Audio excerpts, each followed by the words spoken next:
Welcome to the Starting Over Podcast. I'm your host, Edward Shelton, aka Dark Logos, and this is a show where we look at the strategies, tactics, and mechanics behind the game of heroclix.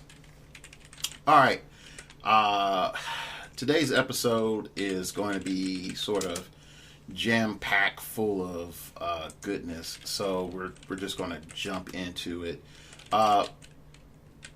Pretty much, I'm going to open with this. We're going to look at the PAC in this episode.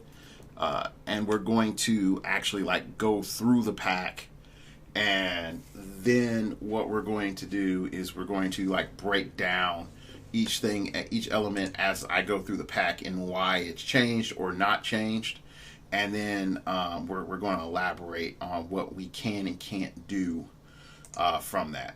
Now I've read, let me rephrase this, my colleague at work and I have gone through the advanced rules and a couple of other things.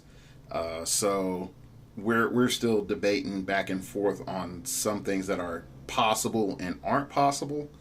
But pretty much 85% of the game hasn't changed. The part that has, out of the chunk that has changed, about 50% of that is significant. The rest of it is really minute. And some of it is literally case by case basis. So taking it beyond that is a little bit foolish.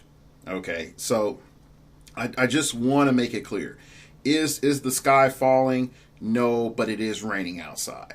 Okay, so that's the best way of looking at it. To quote scripture, let the dead bury the dead.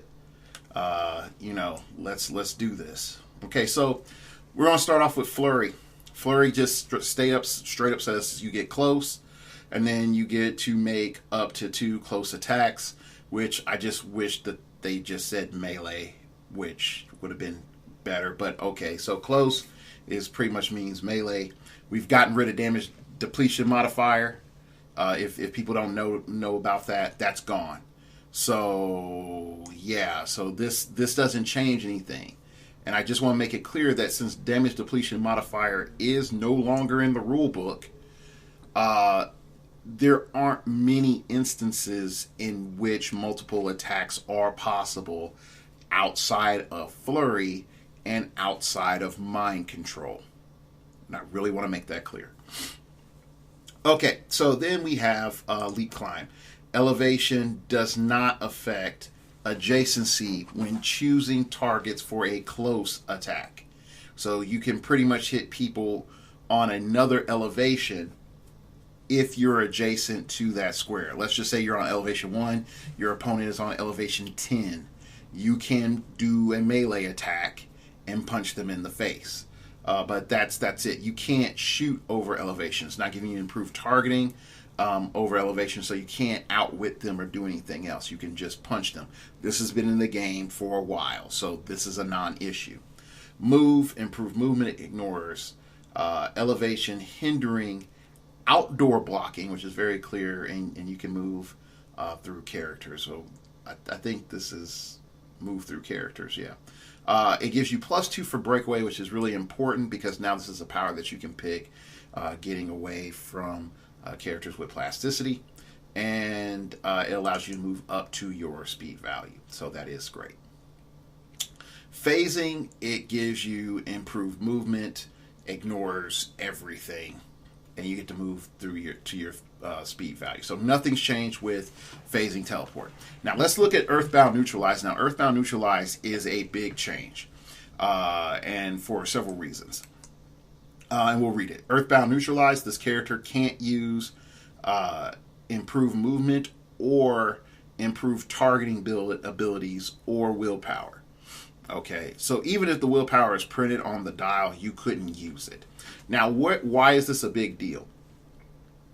If you are colossal, you are still colossal size. You just can't use Great Reach, Giant Reach.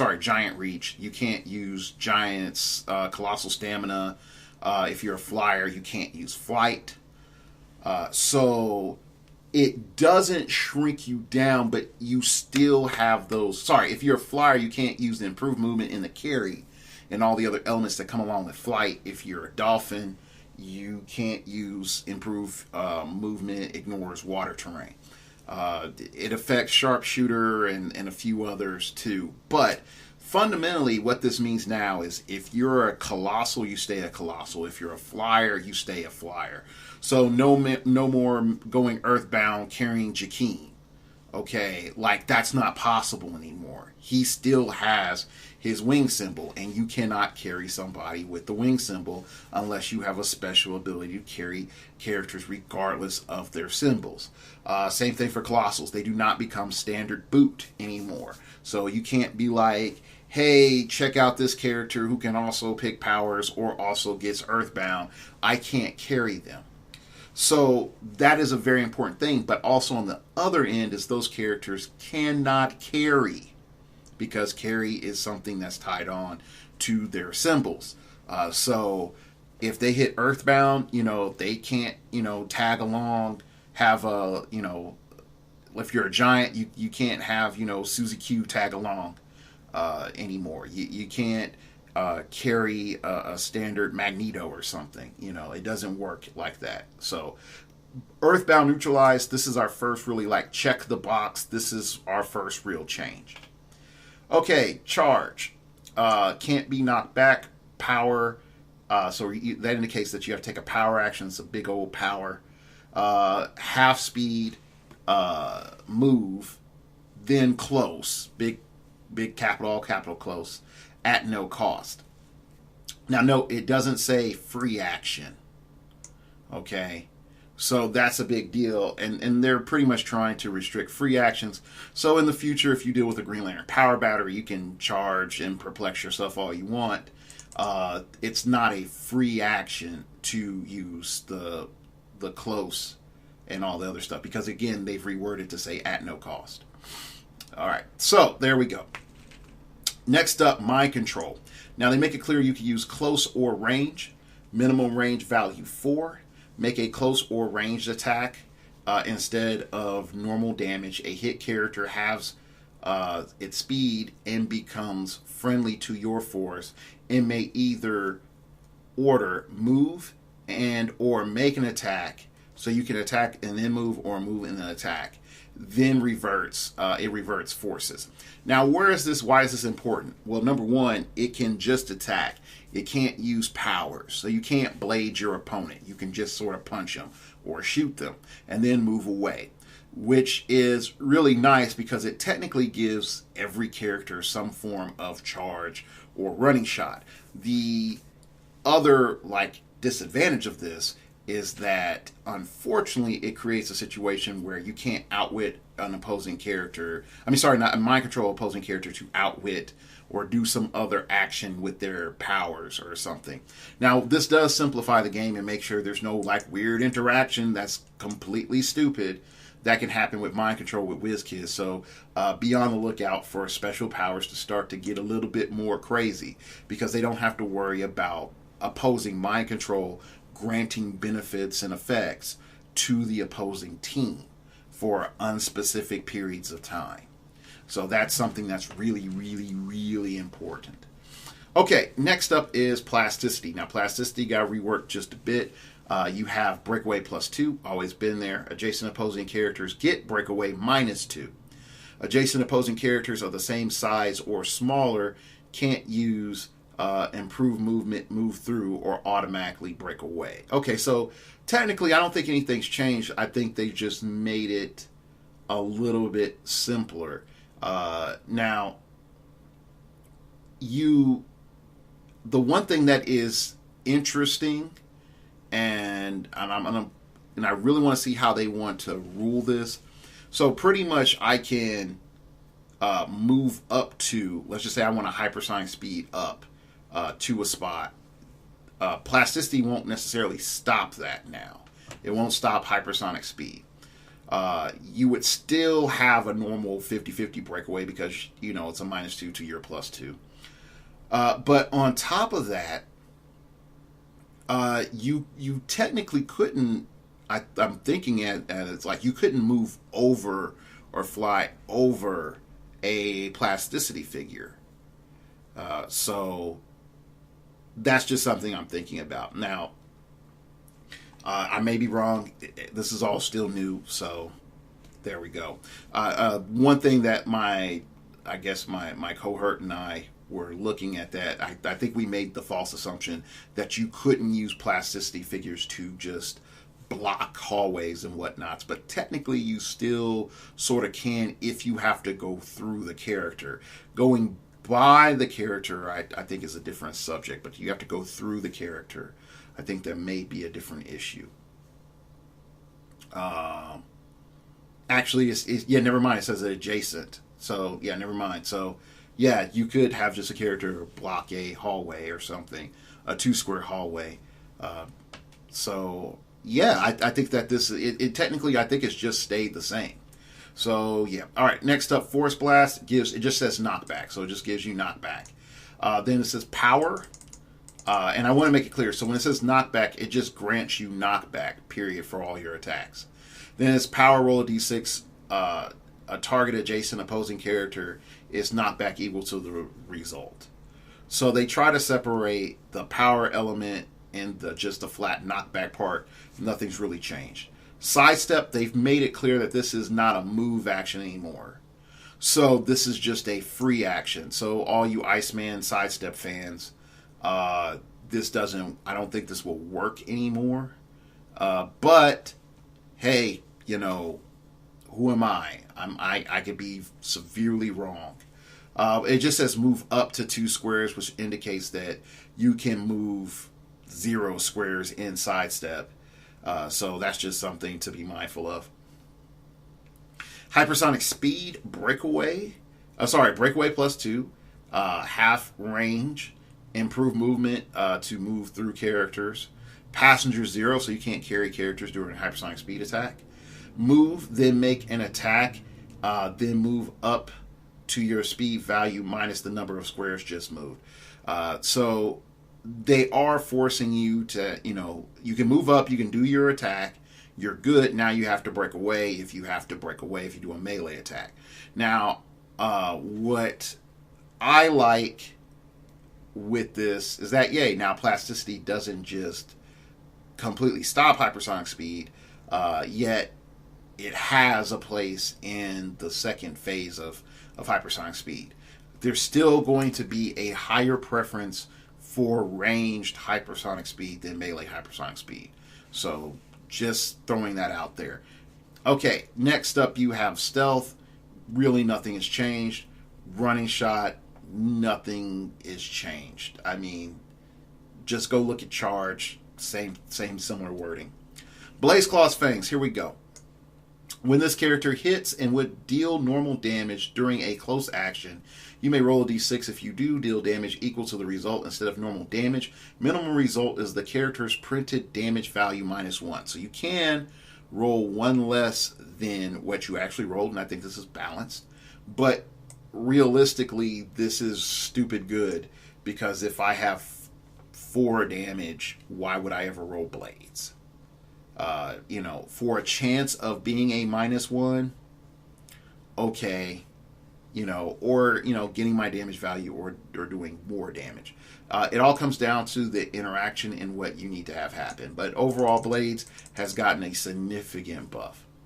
Next up is Energy Explosion. Now, some people said Energy Explosion can't work with Running Shot, and there's nothing in there that I see that stops it. It just says range. Make a ranged attack. It's not a power action. Make a ranged attack, and all other characters adjacent to an original target also become targeted. So you pick a primary target, and everybody else adjacent to it becomes targeted as well. Now, the other thing is it doesn't say opposing, so you also can still hit friendlies. Hit characters are dealt 2 damage instead of normal damage. Now, they lock the damage value at 2, which I'm sort of happy about and sort of sad about. It gives single target energy explosion characters a huge boost. 2 target energy explosion characters, which is on average, there's no change. 3 or higher, they're sort of crying because they lost a huge amount of damage output. Pulse Wave really hasn't changed, but let's just go through it. Ranged, half range improved targeting ignores characters, goes through characters. Other characters within range can't use powers or abilities for this action. Make a ranged attack targeting all characters, at least one of which must be opposing. So no single target, pulse waving friendlies or anything to activate them. Within range and line of fire using the printed defense values. If more than now, here's the other key element. Using their printed defense values.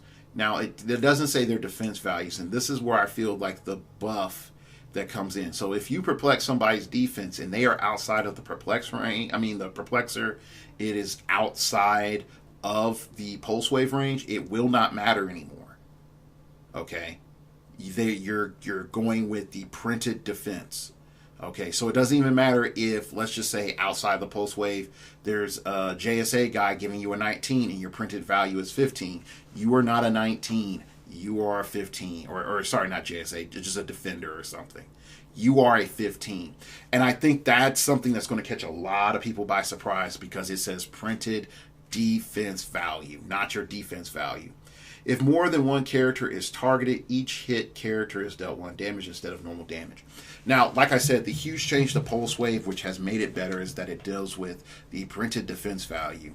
And I think, like I said, in high-level play, this is going to be one of the new aces in the hole, at least for the next month and a half. Going into October, there are probably going to be some upset games that are going to happen due to a misplay in perplex, someone perplexing up their defense, thinking that it's going to stand during pulse wave, and it doesn't. So that is a key element. All right, let's go. Let's keep going. Quake, close, knockback. Make a close attack targeting all adjacent opposing characters. If more than one character is targeted, each character is dealt 2 damage instead of normal damage. Now, and again, this is me looking at the PAC here. There's nothing on here that says that you'll deal your printed damage. So, where the heck? No, this is the new PAC. I'm like, because I'm making sure, like, hold up, wait. I'm like, do I have the right document here? Okay, now I see where I messed up. It says instead of normal damage, so you can deal normal damage if you only single target. I think they should have just made that clear. I had to look over it for a second. All right, next up is Super Strength, and I feel like this power is the hotness. Knockback during close attacks. This character can pick up and hold heavy objects. I know some people don't like this as much anymore, but yeah, this is going to be stupid when people start to realize what they can do with this.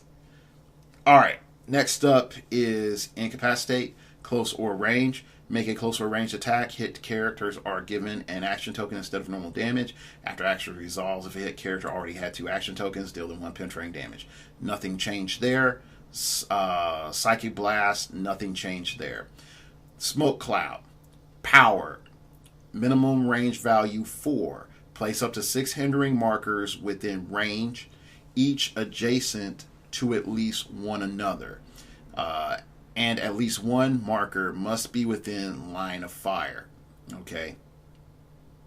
So this is very important. So I'm going to go over this again. Place 6 hindering terrain markers within range, each adjacent to at least one other. And at least one marker must be within line of fire. So again, you can snake it around. They haven't taken that away. As long as you have one square within line of fire, and all the squares of smoke cloud are within range, you can weave a twisted trail of death if you wanted to, using smoke cloud. Opposing characters occupying a marker modify attack by -1. At the beginning of your next turn, even if this is lost, remove them. Okay, so you can't just get rid of smoke cloud easily. Now, this is one question that I have, and this is the beginning where if you were watching the tabletop teacher, Uh, I really want to know what pack he got versus the pack we got, or was he giving promo points to talk about? Because he was saying that friendly characters in Smoke Cloud would get a -1 attack, and it clearly says right here, opposing characters occupying a marker modify attack -1. It doesn't say characters occupying a marker modify attack -1. So again, like, there's a problem, and again, I'm picking the pack right here off of the website. It says 15th anniversary, heroclix, blah blah blah blah. Like, I've got that right there. Like, so this is the version I'm looking at, and I'm reading this verbatim. So I think this is, again, another one of those, like, what the heck happened with his kids. And again, I don't have anything against Tabletop Teacher. I love his work. So I'm wondering, I think they may have just sent him something that's wrong in talking points, which wouldn't be the first time that's happened to people. So anyway, let's keep going. Precision Strike. This is huge. This is a big change. When this character attacks a single character, now that's the thing. You only can attack a single character with Precision Strike now. You can't target multiple characters with Precision Strike. Damage taken from the attack can't be reduced below 1, and the target decreases its D6 roll for super senses by -1. So you can still roll super senses, so that's great, but you only can target one character with Precision Strike. I feel like this brings Precision Strike in line. It no longer affects Mastermind. And I know some people said, like, well, hey, Dark Logos, we've been aware for this for a while. But again, until it's in fine print, I can't confirm or deny anything. Next up is Poison. It's a free action, and it just says if this character hasn't moved or been placed this turn, deal 1 damage to all adjacent opposing characters. Now, here is how I feel about this. A lot of people have said Poison is dead. Poison is not in a great position as it once was, because Sidestep allowed it to get into position. What I feel now that we're going to end up seeing is that Mind Control with Poison will be a new combo. Because you can activate Mind Control, have them do whatever they do, go next to the poison person, and then as a free action during your turn, you're just like, okay, now poison. I think that is the adaptation that we need to go to. So Mind Control and Poison are going to be this new sort of power couple that they're going to start on the bottom. You know, they just got real estate property. They're fixing it up. They're trying to start somewhere. Okay, so that's how I look at Poison and Mind Control. These two, be on the lookout for this combo. Like, this is the combo that's going to start setting you up ahead of other people, and they're not going to see that coming. Okay, all right. Next up is Steel Energy, which got nerfed. There's a Boondocks reference there about stomping. And if you know that, just play that in the back of your head. All right, so Precision Strike. Steel Energy. I'm going backward here. Steel Energy says when this character hits with a close attack, after action resolve, heal 1 click if 1 or more opposing characters were damaged by that attack. So no more sucking the souls out of like 15 different characters you hit. You only can heal 1. So boo for that. Boo, boo, boo, I say. Boo, boo. All right. Telekinesis. Telekinesis got a minor rework. Minimum range value 6. Now, right there, I want you to pause. Because fundamentally, what they have said by saying minimum range value 6, they have nerfed a ton of TK. a ton of TK. Now, what also this means is that your TK value is based off of your range. So it is also possible to have an insane TK because you can modify range using shield or whatever else. So again, be ready for the sneak attack, having 3 shield agents, modifying up for the TK range, and watching silliness happen, because that can surprise people. So just be ready for it. It's going to happen. So now you get improved targeting, moves through characters as well. And I think that's something that I don't think anybody's really talked about or unpacked,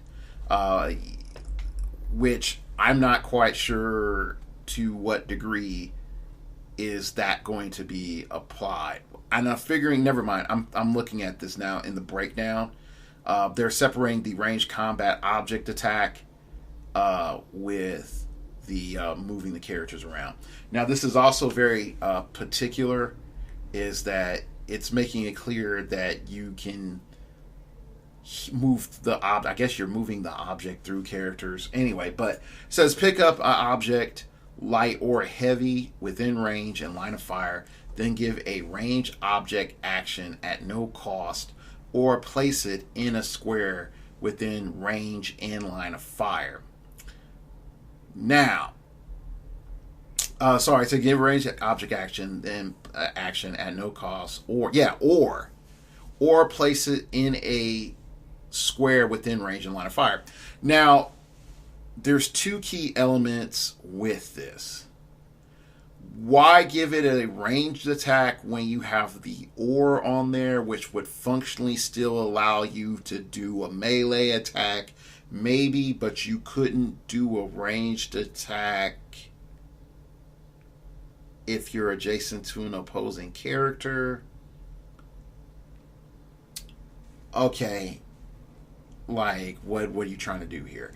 So I'm going to assume that it still just works the way it was.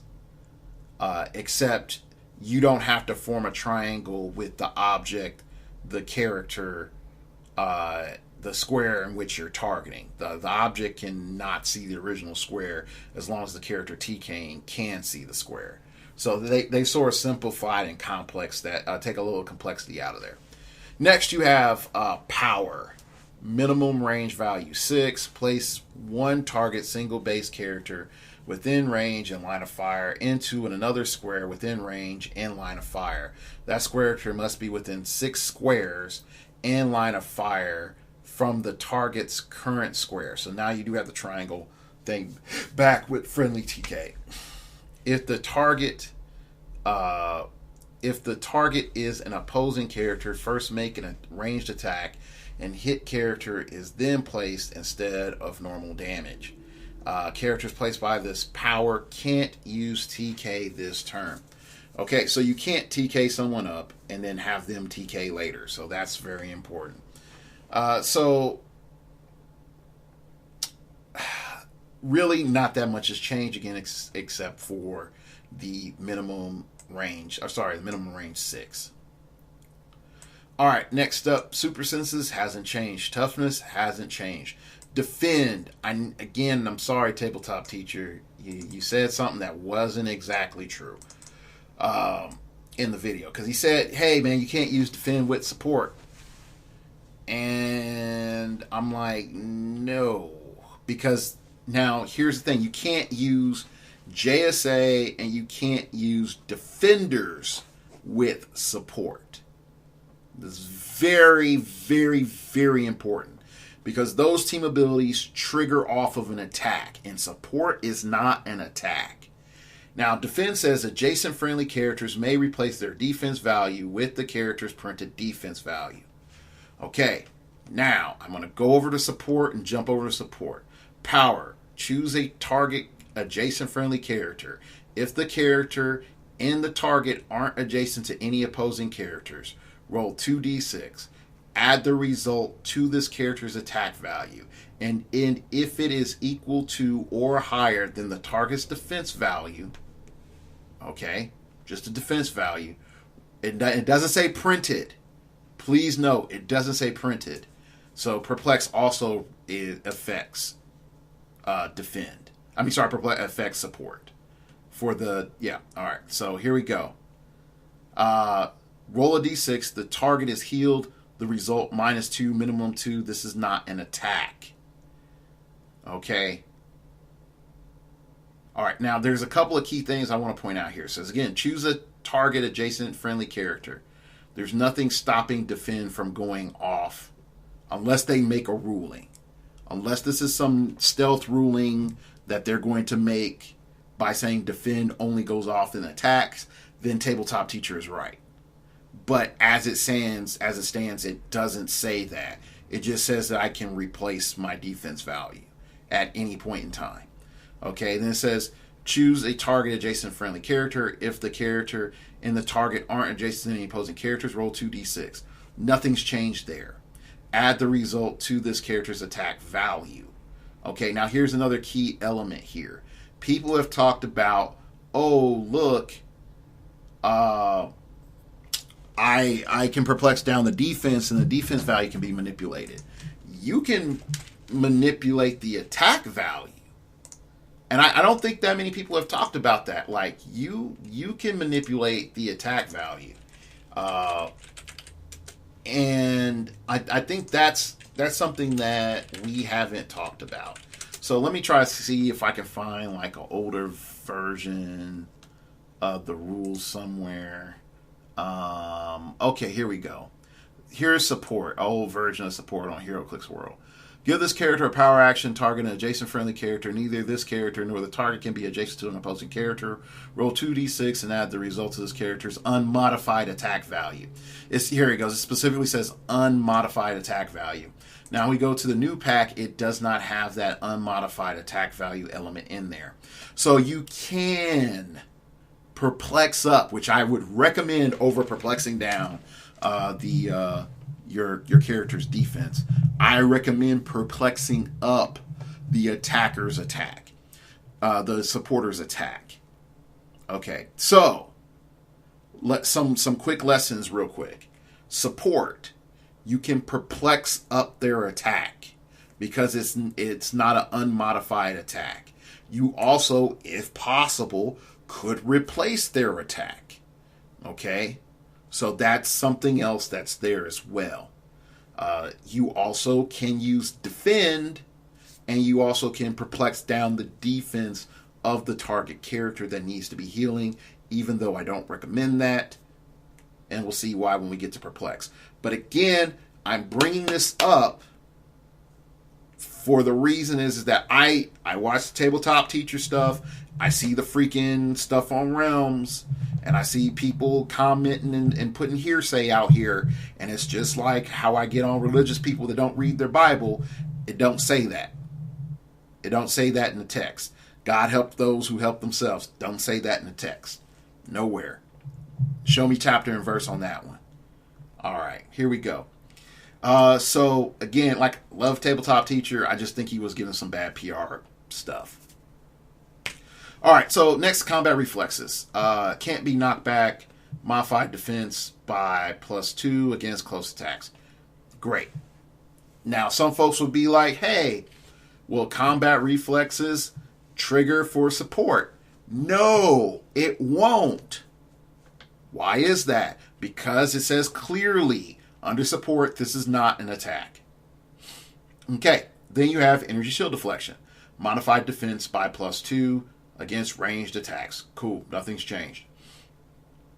All right, now here's another sucker that changed, and changed in more how we use it than anything else. All right, so barrier, power, minimum range value 4. Place up to 4 markers in clear squares within range. Okay, so you have to be within range. So that's important. It's nothing different than before, and I was about to say it didn't have to be within line of fire, and I was wrong. Each adjacent to at least one another and at least one marker must be within line of fire. That's fine. At the beginning of your next turn, even if this power is lost, so you can punch or kill the character, remove the tokens. They'll still, those barrier tokens will still be there no matter what happens to the character that put up barrier. And here's why this is important. Characters can now push to barrier, lose barrier, and the barrier tokens will remain. This is a game changer. This is a game changer because now it allows certain figures to create bigger stall opportunities. And I love it. I love it. I think this is great. Poison Ivy from the Fast Forces, all of a sudden at 25 points, is way stronger than where she was before.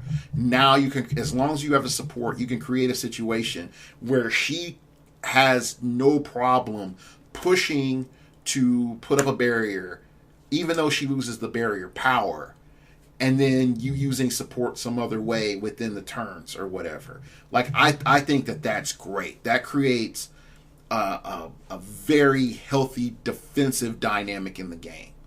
Okay. All right, let's look at our new pimped out mastermind. When this character would be hit by an opponent's attack that deals damage, you may choose an adjacent friendly character that wouldn't be hit by this attack, and that is less points or shares a keyword, so that's an upgrade. That friendly character instead becomes a hit target of the attack, even if it's already a target or would be an illegal target. All right. Now, what's cool, and if we sort of let's go back, it clearly says here, you may choose an adjacent friendly character that wouldn't be hit by the attack, by this attack. All right. So this is the important part. Energy Explosion gets around this because Energy Explosion would hit everybody, would target everybody that's around, and if it hits, it hits. Now, here's the question, and this is why Mastermind could still fight Energy Explosion. It specifically says wouldn't be hit. Specifically says wouldn't be hit. Now, to hit, you have to match the numbers, okay? Like, you just do. So, let's just say you have Joker. And Joker has a defense value of, let's just say, 18.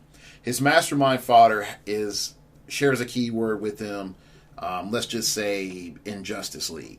And let's just say it's, for giggles, just for giggles right now, it's Lex Luthor in the freaking mech suit. And he has a 19 defense. Okay, so Joker has an 18, Lex has a 19. Firestorm comes out. He's like, I'm about to slay the evildoers. Energy Explosion. Okay, which functionally you can still combine with Psychic Blast, people. Okay, boom. Energy Explosion goes off. 10 attack, rolls an 8. Prob, rolls an 8. Okay, cool. Now, the Energy Explosion would have targeted Lex, and it would have targeted, of course, the main target, which is Joker. But since it didn't hit Lex, the damage from the attack, could be Mastermind to Lex, according to this ruling, because it doesn't say target. It says the friendly character instead becomes a hit target of the attack. Now, note it says a hit target, not just a target, even if it's already a target or would be an illegal action. So again, they specifically are setting it up that as long as the mastermind fodder has a high enough defense to avoid the attack, even in the case under Energy Explosion, not Pulse Wave, because again, Pulse Wave turns off powers, you can clearly see that you could mastermind to a character, to a friendly character.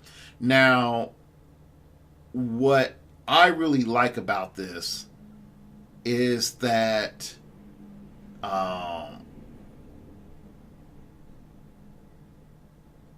hold up, I actually probably need to go back and look at pulse wave for a moment too, but I'm going to finish my thought. What I like about this is it gives energy explosion a place without making energy explosion completely overpowered. That Mastermind can still fight energy explosion. It requires the Mastermind player to have a varied array of fodder. Okay, and I really do mean that. Just having a bunch of low point guys may not be the best target if the meta shifts towards energy explosion. You might want to have a higher defense Mastermind target, preferably with damage reduction. Yep, so never mind. And I also just glanced at Pulse Wave real quick, and I see it clearly says that characters within range can't use abilities, powers, or abilities for the action. So there we go. All right, so overall, this is great. This is magical. This brings Mastermind back up into the defensive arena, and I feel that's wonderful. All right, next up, willpower. Nothing changes. Nothing changes. So yeah. Invincible. Reduced. Then this has changed. Reduced damage taken by 2. So this does reduce damage now, and we want to make that clear. And it can reduce penetrating damage. Now, why is this a big deal? If you get a power that comes out and it says this damage cannot be reduced, then it would get past invincible, just like it would get past impervious and invul or toughness. So that is something for the future that I think is coming. To have something that says this damage cannot be reduced. Okay, so that's just something clearly I'm looking forward to.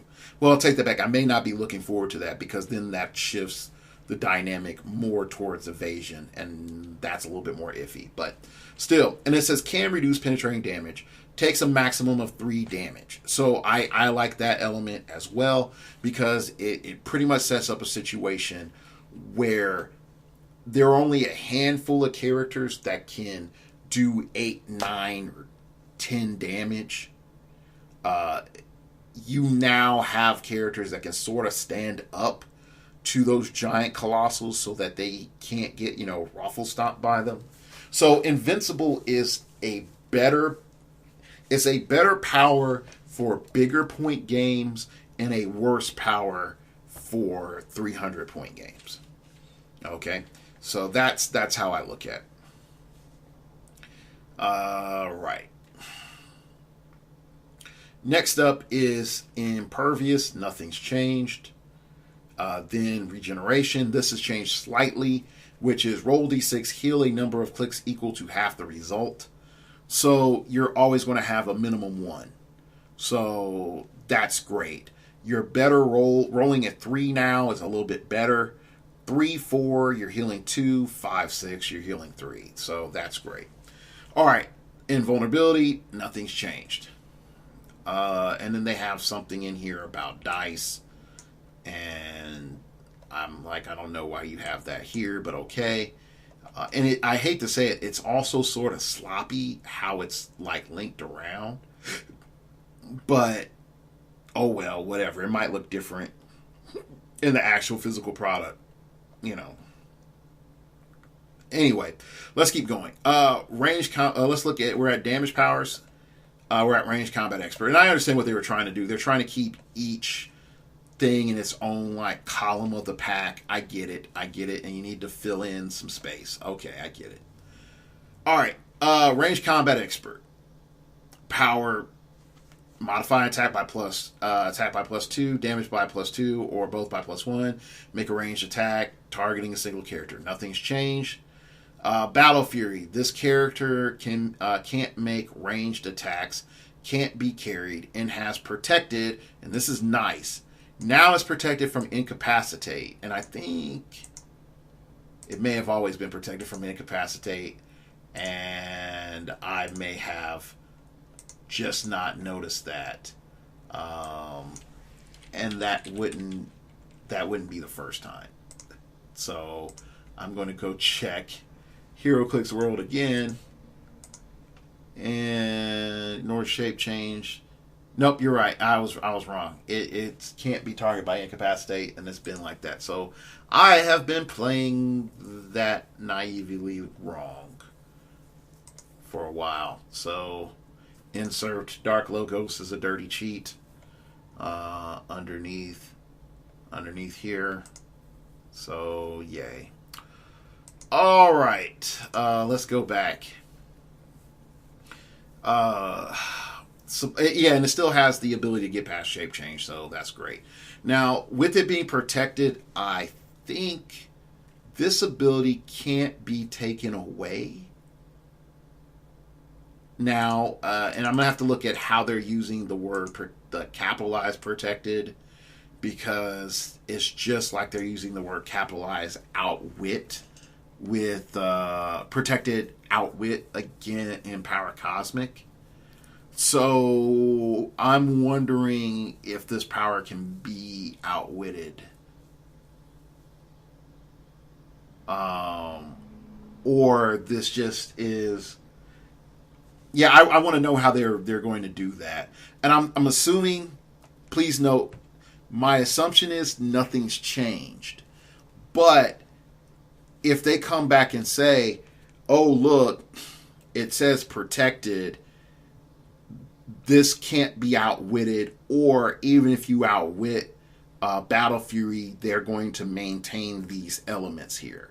So the only thing that you've done is make it so that the character can make ranged attacks and can be carried. Which at that stage, it would be stupid to outwit Battle Fury. Okay. So anyway, let's keep going. We've already covered support. So let's go ahead into exploit weakness. Nothing's changed. Enhancement. Adjacent friendly characters modify damage by +1 while making a ranged attack. Nothing's changed. So there we go. Probability control. Once per turn, you may reroll a target character's attack roll or breakaway. So we're just limited to that. No more re-rolling regen. Which at this stage, you don't have a reason to. And I'm going to wax poetic and pontificate for a moment. By making support a minimum 2, and that is a maximum 4, and then also creating a situation where I can always regen and get something, probbing regen really doesn't have much of a point. I know someone would say, like, I don't want to just heal 1, I want to heal 3, 4. You know, I get that. I fully get that. But considering how much of the risk is taken out of the power, allowing Prob to manipulate that really doesn't seem fair. Now, even going on with Blaze Claw's Fangs. Now, note, I am giving WizKids props on this. Not allowing Prob to be done for Blades. Yeah, I mean, if the minimum result is your damage value -1, that is very little risk to the player. So Prob working on attack only and breakaway only is fair. All other game effects, and I know there'd be like, well, leadership and this, that, and the other, and so rolls a d6. In all honesty, majority of those game effects weren't meant to be manipulated anyway. They were meant to just be whatever you roll.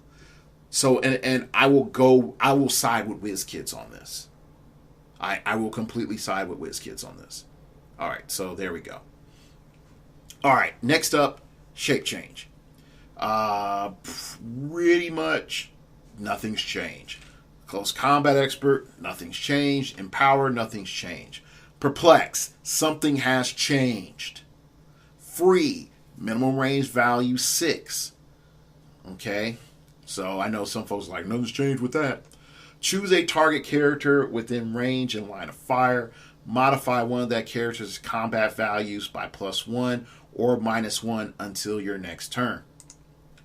Now, again, when we compare that against Old Perplex says, give this character a free action, modified by +1 or -1, any combat value of a target character until the beginning of your next turn. A character using this power must be within range, minimum range 6, and line of fire of the target. If the target is damaged or healed, the effect of Perplex on that character ends immediately. So that is gone. So that's gone. So what we see is Perplex stays. So there's two distinct elements that come in now as huge play game changers. Huge play game changers. Okay. All right. So number one, from using Perplex defensively, using Perplex defensively, and I say it as a defensive player. You perplex a character's defense, like my Brainiac Skullship. My Brainiac Skullship gets his defense perplexed up by 1. Okay, he has it, and he has a 19 defense. Okay, so now he's a 20. You hit my Brainiac Skullship because of whatever, Pulse Wave. Okay, boom. Pulse Wave sets up where I don't get that bonus anymore. Okay, cool. Dials changed. Great. I'm still a +1. Okay, I'm still a +1. It doesn't matter. If I am looking offensively, or even still defensively, I'm looking at my opponent and I know, like, man, once I hit them with this attack, they're going to be they're going to have a 13 attack. Okay, that's a little stupid. I need to make this more reasonable. I have 2 perplexes. I'm going to perplex down his attack twice. So, here's the thing. If I use that perplex and I perplex down my opponent's attack twice, bring it down to an 11, which is still pretty good, from a 13. It doesn't matter if they take Mystics damage and take 1 or heal their character or whatever. They're going to be -2. And this is a bigger deal once we start talking about damage, that 3 perplexes on the field to reduce your opponent's damage by 3 will be a permanent thing. It doesn't cripple the entire meta, but it cripples some of the meta. Just being able to have 3 perplexes and using 3 perplexes on damage. Does it kill Jakeen? No, because, again, 90% of the time you're going to have to get line of fire on Jakeen. And if you can see Jakeen, that means that he's running Round Table and he's just Summoner Supreme Jakeen. Okay. So, right there, we're automatically looking at some different ways of playing around with people. Let's just go into TKers, for example. If your opponent doesn't have a Perplex or a Shield team ability, and you're like, oh, I can't afford for their super duper man to get, TK'd by Psylord down the field, and Psylord's range is 8. I have 2 perplexes. Let me perplex down Psylord's range to 6. Okay, now he can only TK 6 because the minimum is 6. So, there are other little skill things that come into play that you have to be mindful of, because, again, these stats matter. So even if you take damage or don't, or heal or whatever, these stats stay the same. And now Perplex being able to affect support, which means that and this is why I was saying, don't perplex down defense, perplex up attack.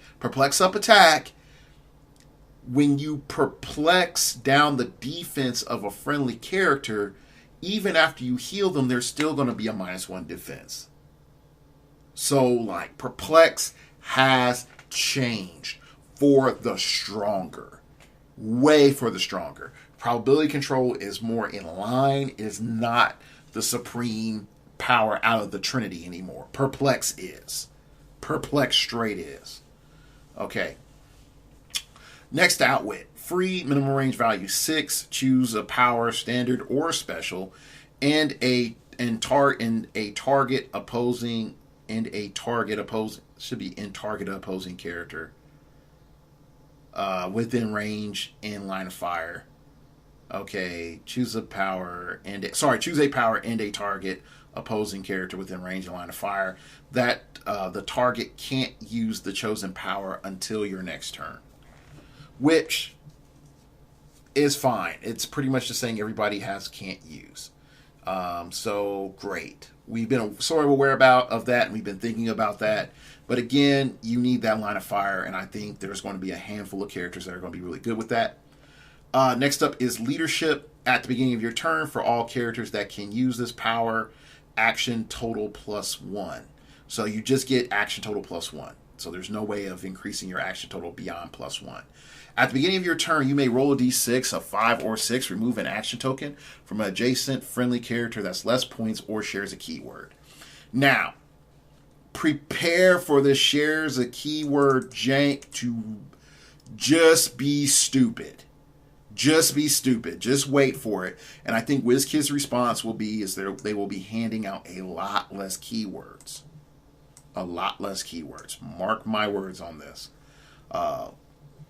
Now, overall, I think that this creates some great dynamics for non-generic theme teams.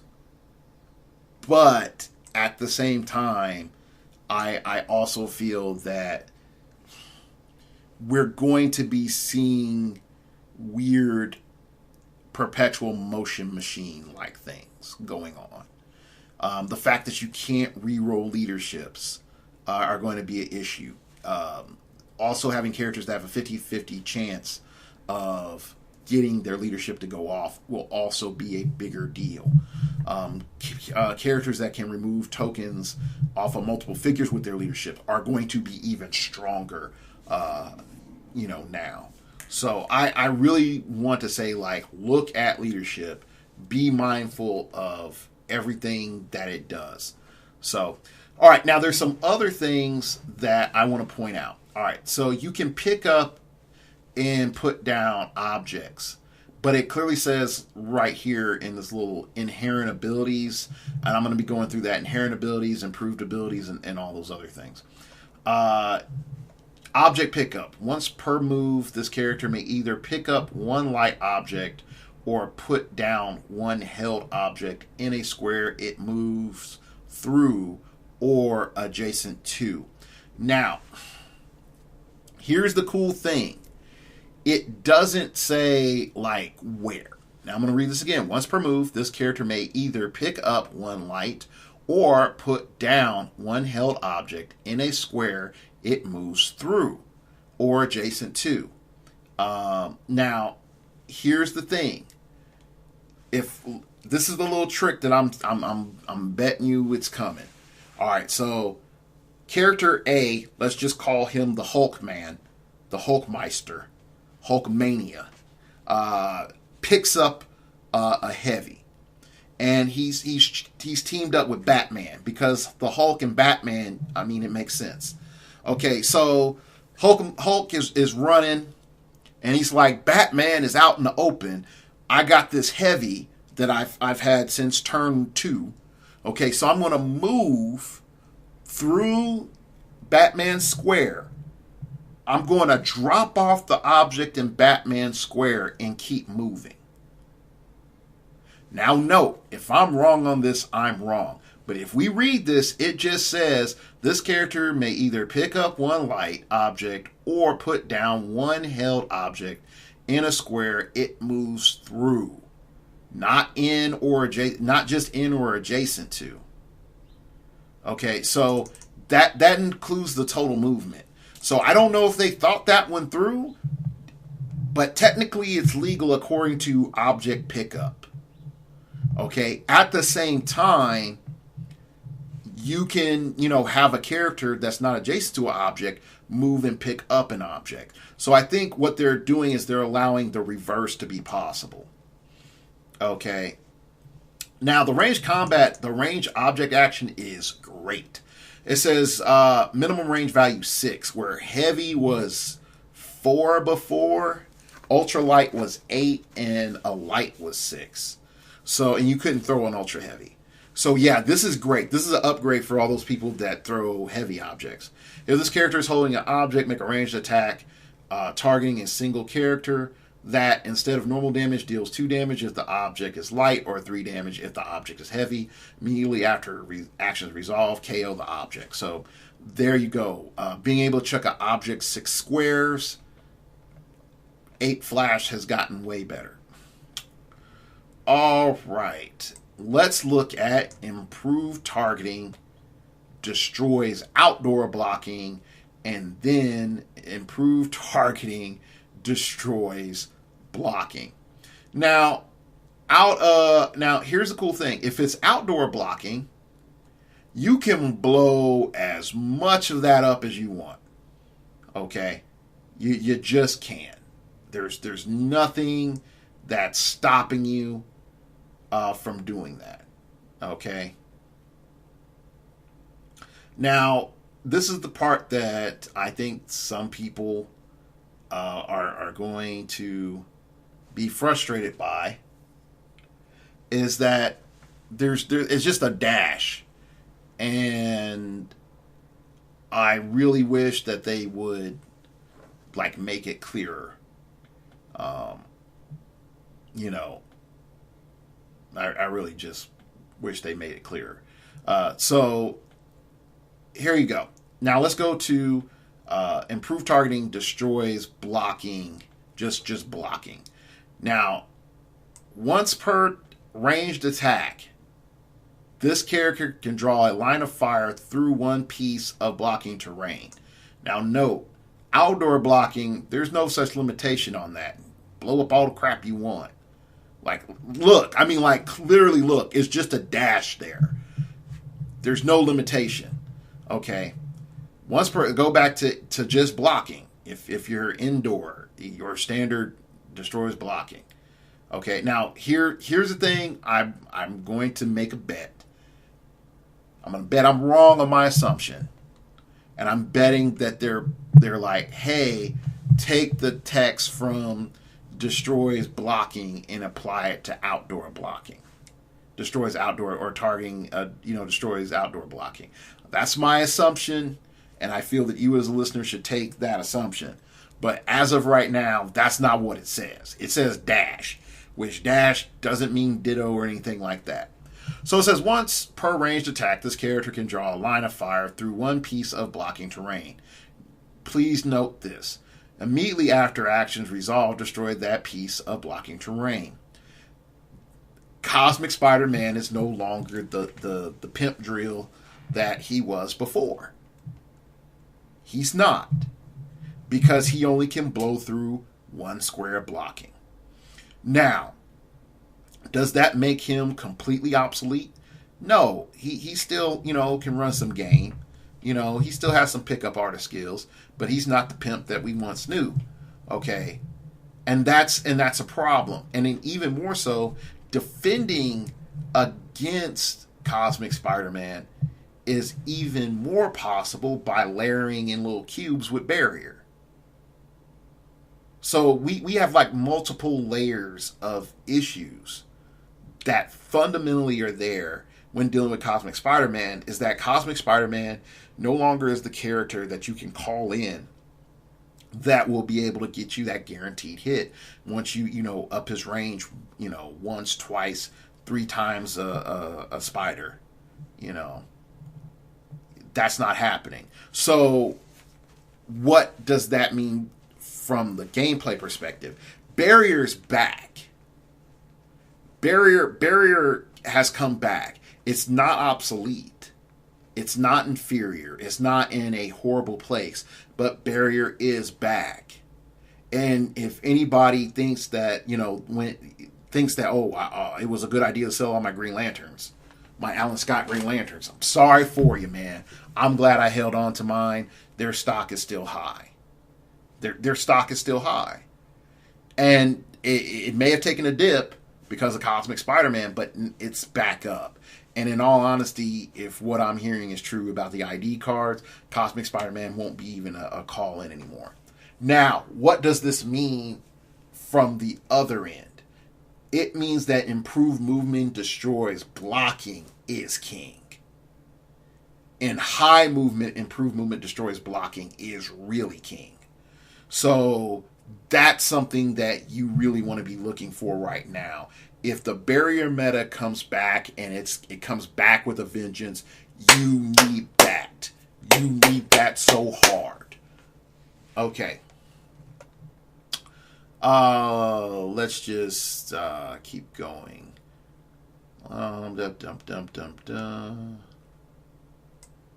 There was one other thing that was on here. So they're going through and they're showing you that with your key phrases, and they're showing you like, look, you get the flight symbol and it's giving you improved movement, over elevated, hindering, outdoor blocking. You can move through characters, all that stuff. Then you have passenger 1. And this is important because it's establishing how many characters just a standard flyer can carry. Okay, now they have the giant reach, and they've clarified. They show the giant symbol with the giant reach 2, and then the colossal symbol with giant reach 3. And so that's pretty cool. I like that. And it does something else which I think is very interesting, and I'm going to read this. It says, when this character makes a close attack, instead of choosing an adjacent character or characters, if able, for target or targets, you may use improved targeting, ignores hindering, and target characters within X squares in line of fire. Now, I think this is just sort of clearing up and saying, like, look, you can giant reach if you hit somebody that's in stealth with a melee attack. That's fine. There's nothing wrong with that. And the main thing that I like with this is that this whole sentence is bundled with close attack. So you just can't get, oh, hey guys, I have giant reach so I can see through stealth. So there's none of that. All right. Let's just keep going here. Protected. Here we go. Big capitalized protected. This character can't be targeted or damaged by the specified effect. Okay, so never mind. So when I was talking about Battle Fury earlier, it just means that they can't. You can't even activate the effect against them. If this character was targeted by the effect's duration, if any, immediately expires. If the specified effect is Outwit or Pulse Wave, their can't be used doesn't apply to this key phrase. Okay. So, yeah. So whatever it is, it gives you protection. If it says like protected Outwit or protected Pulse Wave, those powers can't turn off those power. Outwit and Pulse Wave couldn't turn off that power or powers that are being protected. Now, here's lowercase protected Outwit. So it's capital P, rest is lowercase. Then it says this power or ability and standard power granted by it can't be chosen by Outwit. If any were, Outwit's duration immediately expires. Outwit can't be used, doesn't apply to this key phrase. So to me, you're doubling down. And I really feel like that's bad. But, oh well, whatever. You also see they have protected probability control and protected pulse wave, which just saying can't be re-rolled to me would seem to be shorter, but okay, whatever. They give you RAM, they give you sideline active. It says this effect to be used while the character is on the sideline. So we might be looking at game effects or something that's dealing with sideline. Stop has some little quirks in there, and it also has says if you support regeneration on a person with a stop click, they heal one less click. So you could go back to, I roll a 1 on or 1 or 2 on regen, you would heal 0. So yeah, that sucks for you, but that sort of balances things out. Then there is protected outwit pulse wave, which means you can't pulse wave or outwit whatever is protected by stop, but we've had that for a while. Swim, this has a cool change. Improved movement ignores water terrain. Modified defense by +1 against range attacks if this character occupies water terrain.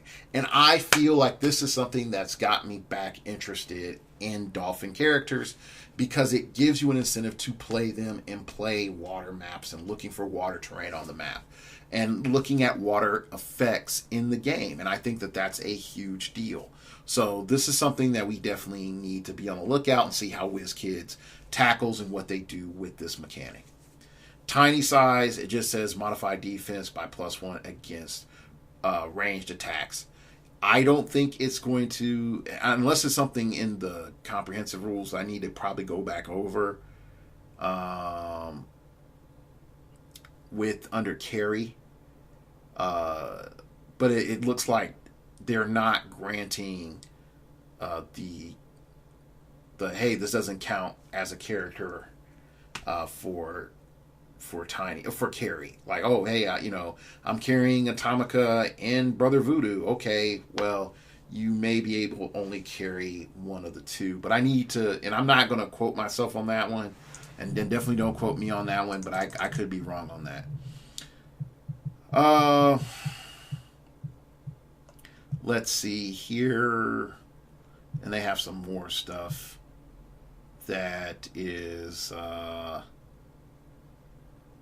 like written down here. It says knockback can't be knocked back by smaller characters. Automatically break away. Yeah, you automatically break away from characters that are 2 sizes smaller. Smaller characters do not block line of fire. Breakaway +1 when breaking away from any smaller character. So that is something very, very interesting. So I'm going to have to go through the rules again and look at the core rule book and look at for Passenger and Tiny, because I think that how Tiny's going to play out with Passenger is going to change a lot of the game. Mainly because people want to be able to bring those tiny characters into the forefront. And if you can't bring them up easily, then there's going to be a problem with that. So I actually, but if you can't, I understand why. All right, so I went into the rule book. I just paused a bit and looked in the rule book, and here we go. Just so I don't trip anybody up, Part 17, Ability Clarifications. Here we go. Inherent ability clarifications. Carry. Before beginning movement, you may choose one adjacent friendly character of a smaller size that isn't a vehicle. So you can't carry the charged up anymore. That isn't a vehicle or holding an object. If you do, modify speed by -1 for each character chosen for this move. When movement ends, place the chosen character if possible. If you do, the chosen character can't be given a cost action this turn. And then it says, if you choose to carry a character, you will modify speed value by -1 for each at the end of the movement. If you can't place them, you will still have modified your speed by -1 and can't have picked up an object, but the chosen character stays right where it is and is never considered to have been carried. You may move 0 squares and carry an adjacent character by placing them into a different adjacent square. So, yeah. Tiny characters count as on your passenger pool. So, yeah, that that is some stuff. That is some stuff right there. And wow, that is some big things. So anyway, I'm going to go over the tiny size for what it was. And it says modify character's defense value by +1 against ranged attacks. A friendly character that is larger and adjacent can use the carry ability to carry up to one character that's tiny regardless of its combat symbols. Does not reduce the speed value for doing so and can continue to use the carry ability if it can normally. This ability can't be countered. And then it came in again. It says modify this character's value by +1 against ranged combat attacks. Friendly character that is larger and adjacent can use carry ability to carry up to one tiny character. Does not reduce its speed value for doing so and can continue to use the carry ability if it can normally. This ability can't be countered. Okay, so yeah, this is weird because now they've taken that out of the PAC. They just gave it the modify +1 against attacks. And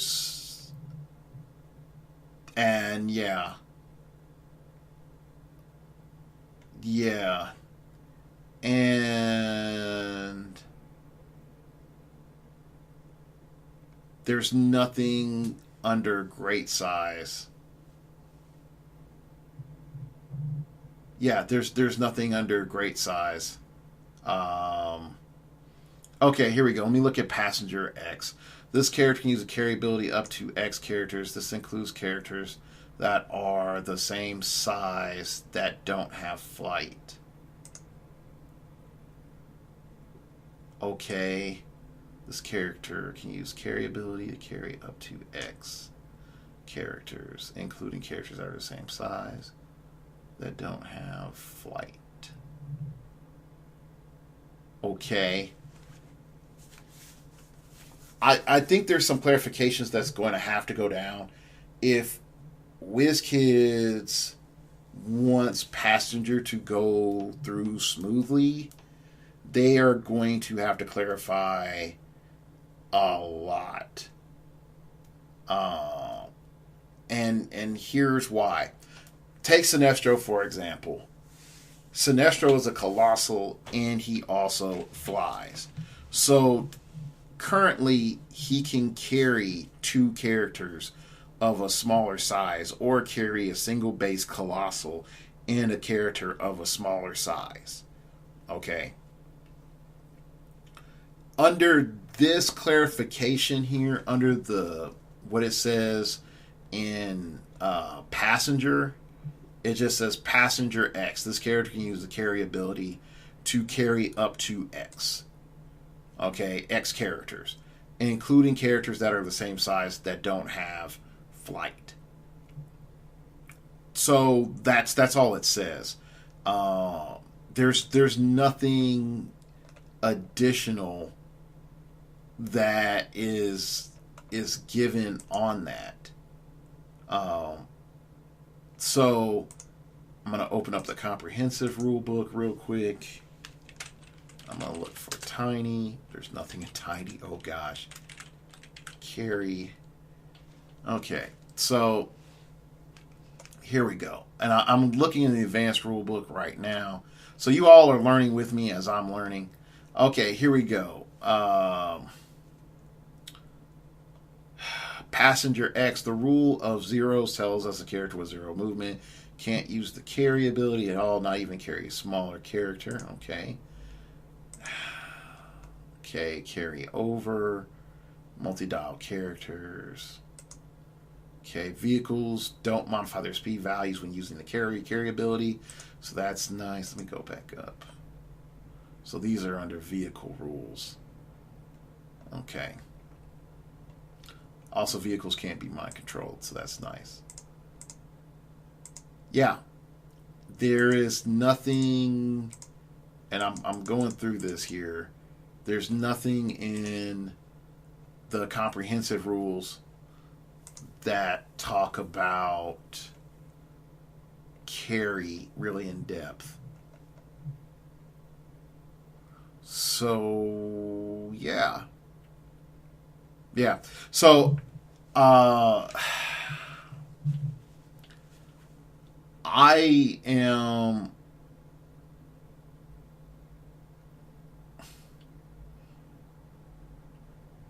I'm at a loss here because this is definitely a change that if it was overlooked, and if I'm overlooking it somewhere, please tell me where I'm wrong, whether it's like a WizKids post or whatever, or is it that I didn't read something properly. But there's nothing that indicates that you get to bring a free tiny to carry it. Okay, here we go. The only thing I can sort of see is that you could carry a tiny because it says rules of zeros tells us a character with 0 passenger can't use carry ability at all, not even to carry a smaller character. So you can carry that implies right there that a smaller character can be carried. But the thing with tinies is, do you still get them? Get one for free? Like, can you carry a standard in a tiny, or whatever, or can a character that's a colossal pick up 2 characters of size, that are smaller? So yeah, all right. I think there's a lot to still look at. I'm not even close to being able to talk about the ID cards and several other things. But I am going to say this. Is the game a completely different game? No. Has the game changed enough to feel different? Yes. Are there new tricks that people are going to fall into? Yes. Will there be a lot of bad rulings? Yes. Okay. And I really do mean that. There are going to be a lot of bad rulings. So just be ready for it. Have some patience, and be on the lookout for how people are playing. And I really am looking forward to your feedback as players to say, like, hey man, what was it like in your area? So you can follow me on Twitter at StartOverPod. It came from outer space and told me, man, too bad you don't have the time lens of Zerbalon 5. It's just wonderful. And you can follow me on Twitter, and I feel like following me on Twitter is by far the best way to know when a show is up. YouTube doesn't like a lot of us here for some odd reason. Probably doesn't like me because I'm not monetized anymore. But if you definitely want to know when a new show is up, follow me on Twitter. Ringing the bell and all this other crap does not guarantee that you're going to know when my new show is up. So just saying, follow me on Twitter. YouTube automatically sends a notification to Twitter as soon as the show is up. All right, you can email me at startingoverpodcast@gmail.com. That's startingoverpodcast@gmail.com if you wish to opine. Keep it pithy, keep it interesting, keep it awesome, baby. Let me know of what you think of the new PAC. Not necessarily the new rules, but the new PAC. I am going to tackle the new rules in another video, which I'm going to try to get out not too far after this one. So I'm not going to spread it out over multiple weeks. As soon as I get them done, then I'm going to put them up. So yeah. Tell me what you think of the new rule book and what you think of the new PAC. All right. If you want to support the show, you can buy a shirt through the link below. You can get a Phoenix Nest shirt or a Starting Over Podcast shirt. Or you can go over to the blog, startingoverpodcast.blogspot.com, and donate directly to me, and everything from that goes into making the show better. Woo, man, this has been a rough episode. I'd like to thank y'all for listening once again. And remember, we all have to start over.